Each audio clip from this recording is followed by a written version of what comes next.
Hello and welcome to InBox. We've got a great show for you. I'm Anthony.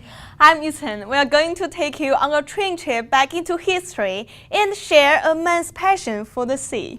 And I'm Abdulaziz. We begin with a story about modern gold rush, just like the miners of 1848 who discover unimaginable wealth from rocks. There are people today making a fortune of California's rich soil. And in Northern California, many of those who have made most of their money owe their success to wine and weed. Welcome to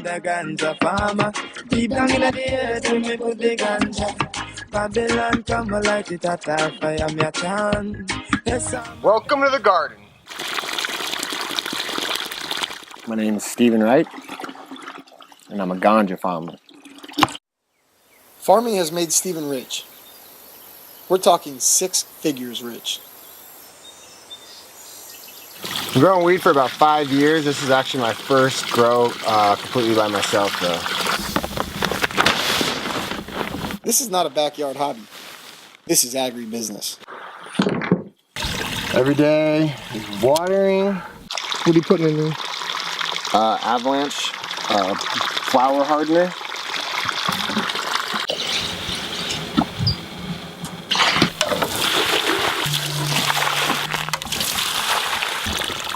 Staking them, which is the bamboo. The bamboo poles help to bend the plant out, and the cages help to hold it out farther and allows it to grow more. Depending on the time of the year, stripping, which is deleafing the plants. Basically, you always want to clean out any dead leaves, any extra leaves that are blocking the plant from getting its sun. Stephen's farm is about the size of a football field. He's been working hard for the last 6 months. But come harvest, it's payday. A tree of this size is about 2 pounds, which is roughly $6,000 on the street. There are 86 plants here. If each plant successfully yields 2 pounds of weed each, Stephen will be $500,000 richer.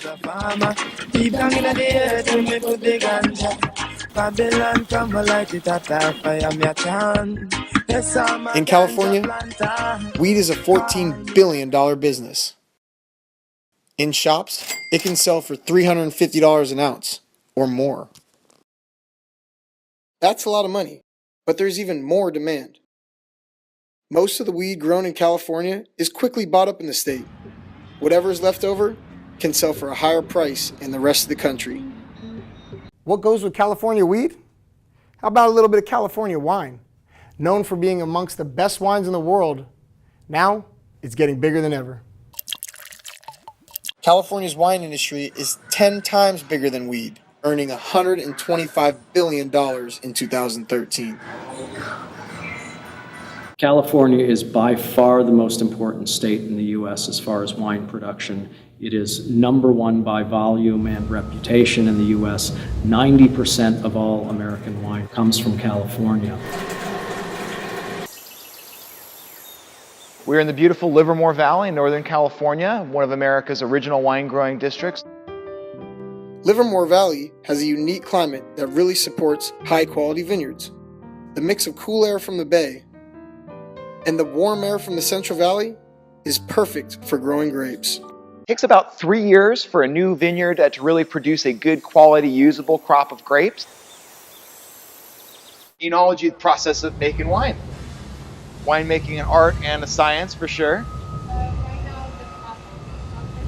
Premium grapes from these vineyards translate to $300 a bottle. Big business comes with big risks. Wine and weed both have one in common. The climate. Weather is always going to be our number one concern. It needs water and good availability of light. 2011, it rained near harvest. We lost a significant portion of our crop to water damage. 2 rainstorms, but we've also been in a drought. We've had a little bit of problem with mold. You always want to try to get as much out of it as you can so it doesn't develop further. Growers can't control the climate, but with more knowledge of their crop, they face fewer uncertainties.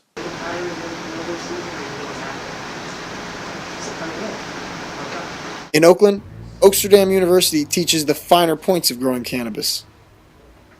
Are the flying insects really damaging the plant? I mostly teach in the horticulture department, teaching people, patients, students at Oaksterdam, how to grow and how to cultivate the plant and understanding some of the pitfalls involved with gardening and being a farmer. And in David's SF Wine School, students learn the finer points of tasting and selling.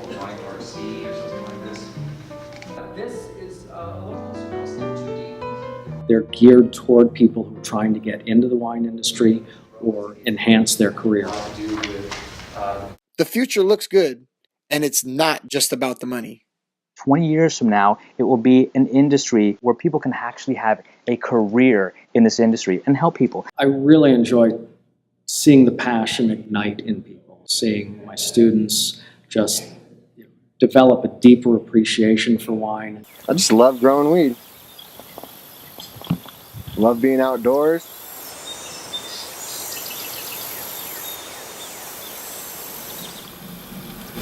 For Stephen, it's about the outdoors, doing what he loves.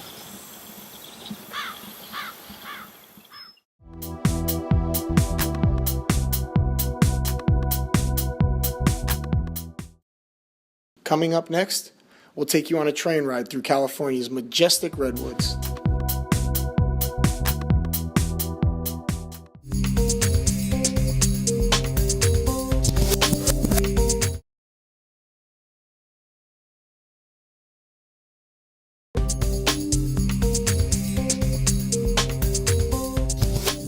You don't look good, my friend. Tell me what's wrong. I'm sick of the city life. I just want to get away from the noise and the traffic. I know the perfect place for you. It's peaceful and quiet with some of the oldest, most beautiful trees in the world. Where? It's right here in our backyard, and you can take the steam engine train to get there.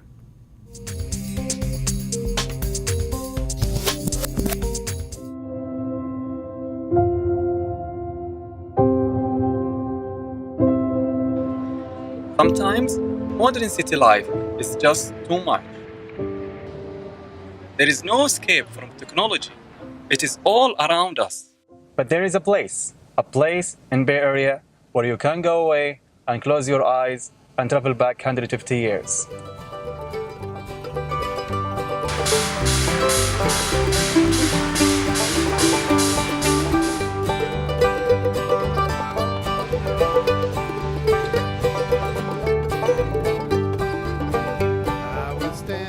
A time when there was less noise and steam was used for power.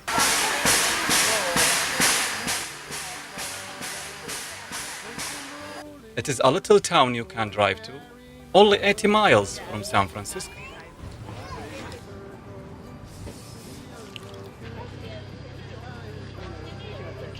Roarding Camp is hidden in the Santa Cruz Mountains. Population 4,057, but it increases every weekend when thousands of visitors arrive. Many ride the old-fashioned railroads that go through redwoods all the way to Santa Cruz Beach.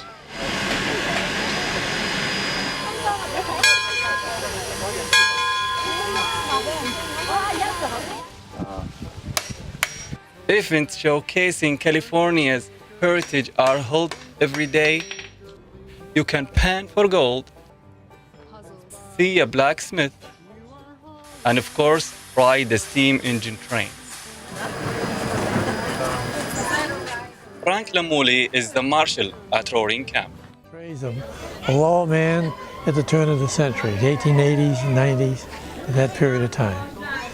They try to do that with the whole place down here and make it appear to be 1885, 1880s, 1890s. And I try to wear the attire of that year and portray the town marshal, which was a lawman of that period. Frank says visitors always ask about the railroad's history.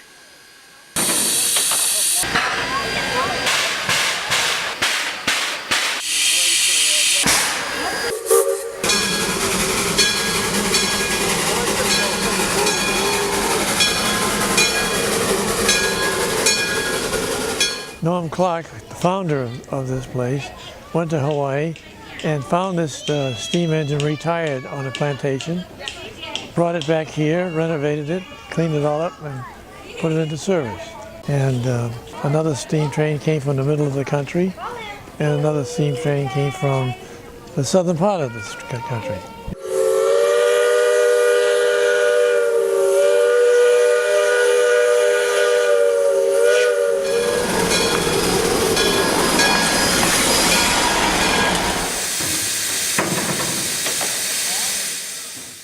Gadi Gadibu believes the trains are majestic. One of the impressive thing about a steam locomotive is that everything that makes it work you can actually see on the outside. The big wheels, the side rods, all the pistons and all the mechanical parts were moving. They were very large, very powerful.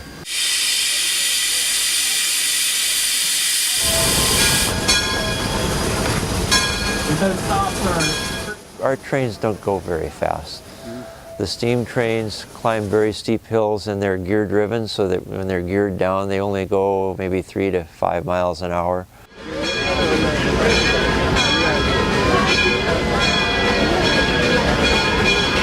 The train is pretty cool, but just wait until you see where it will take you.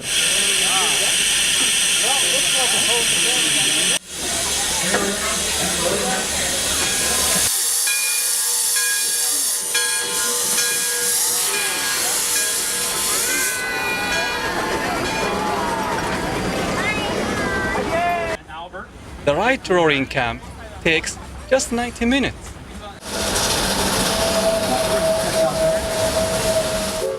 Surrounded by redwood trees. Beautiful, beautiful forest. Highly suggestive. Some more than 3,000 years old. Here long before technology changed our life.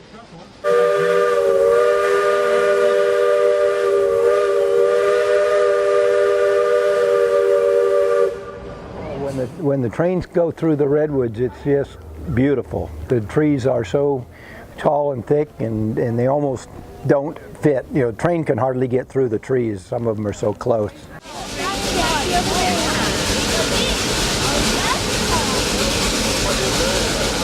Coming to Roarding camp is a chance to cleanse your mind of stress and city life, to come back to nature and visit the past.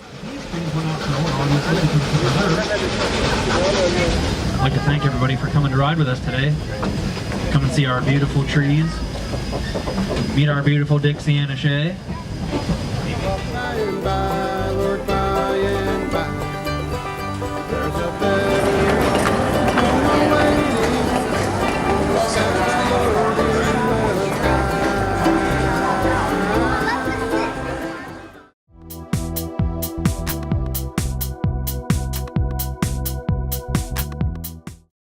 You don't want to miss our next story, a man's passion for boats and how he has built a beautiful life.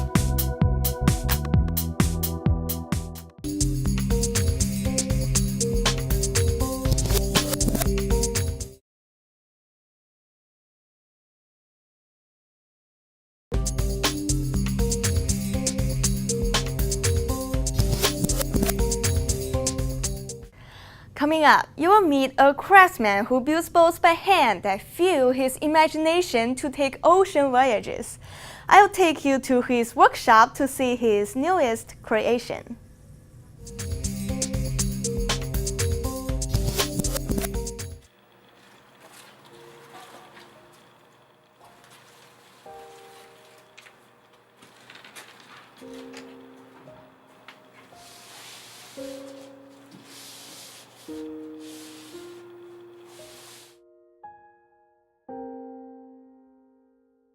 I've always been fascinated by boats. We'd go back in the summer in the 50s. They'd have a rowboat or a sailboat available for us to use. And I was probably in the 7th grade, and I would just fall in love. You cannot predict falling in love. And when you do, you do.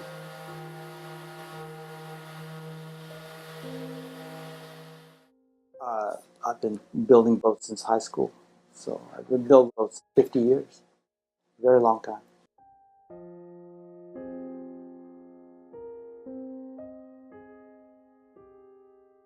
I definitely want to build boats. You cannot build a boat because you want a boat. You build a boat because you love boats. because the whole process is important. And otherwise, you just go out and buy a boat. I have no desire to buy a boat. I want something I build to come alive in the water. And that pleasure is just indescribable. So great.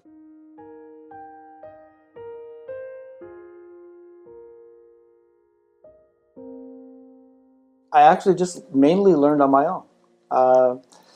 In a way, I had a mentor, Bill Grunwald, up in Davenport, built wooden boats. And I would go to his shop, and we'd sit around his stove and have lunch and stuff. But I can't say he taught me so much, but he gave me an example of life. And that's almost more important than learning how to build a boat.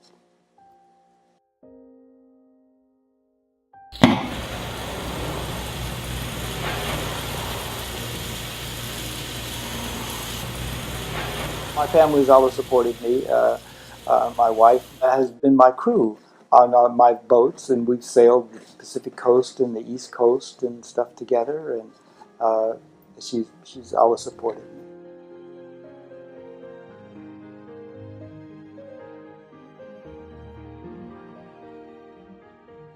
Well, Jeff and I got married in July of 1969. We've now been married 45 years.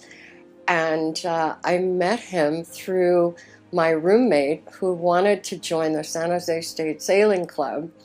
And it turned out she never came to the club, but I got a husband out of it.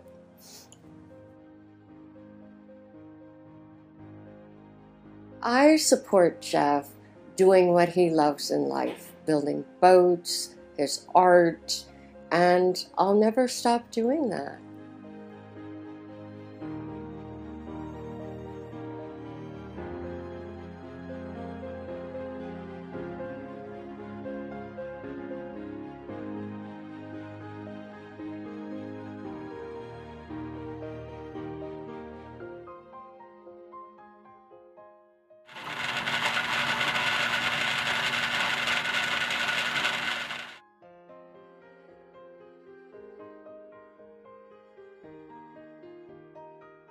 This is a trip we took in the powerboat loom that I built. We started in Port Townsend, Washington here. Then we proceeded northward up into the San Juans. We entered Canada and Bedwell Harbor and went through customs here, and then proceeded north to Vancouver here, where we saw my cousin. This is the boat in Vancouver Harbor itself.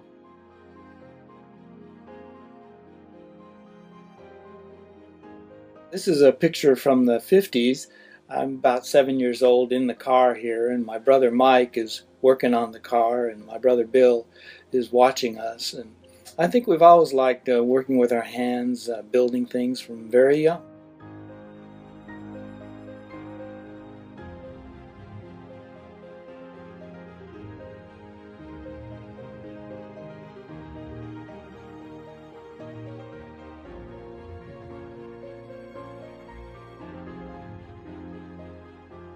Jeff is an artist, so he's always interested in how something's going to appear, and he's very interested in different designs for boats. And he's been building boats for long enough that he has a good sense of what will work and what won't work. I think building boats is Jeff's passion. I mean, he's been a boat builder for all of his adult life. It's in his bones.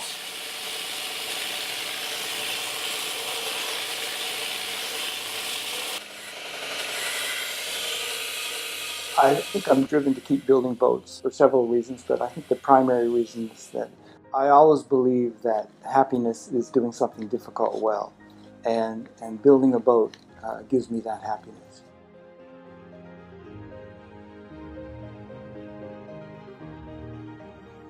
I think we both, the brother and I, have found it very rewarding and fun to harness the wind to make yourself move, and I think we just never lost that.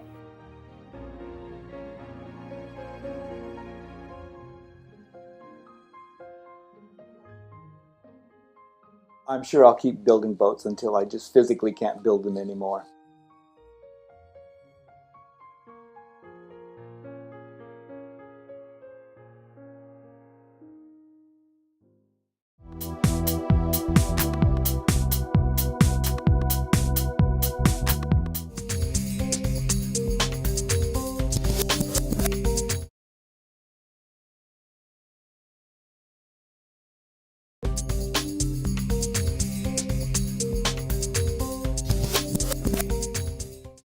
Jeff's passion is really inspiring. When will the boat be finished?